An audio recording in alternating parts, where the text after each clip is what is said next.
12వ తారీఖు ఉదయం స్వామివారి ప్రథమ దర్శనము, అలాగే సాయంత్రం స్వామివారి పెట్టి మెరవణి చేయడం జరుగుతుంది.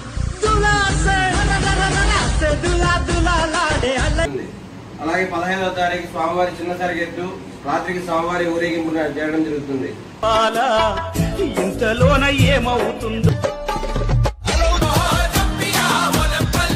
అలాగే స్వామివారి 17వ తారీఖు స్వామివారి గురువారం స్వామివారి పెద్ద సరిగెత్తు, స్వామివారి పానకాలు సమర్పించడం జరుగుతుంది. అలాగే 18వ తారీఖు శుక్రవారం ఉదయం 6 గంటలకి అగ్నిగుండ ప్రవేశము, సాయంత్రం 6 గంటలకి స్వామివారి జలది వినడం జరుగుతుంది.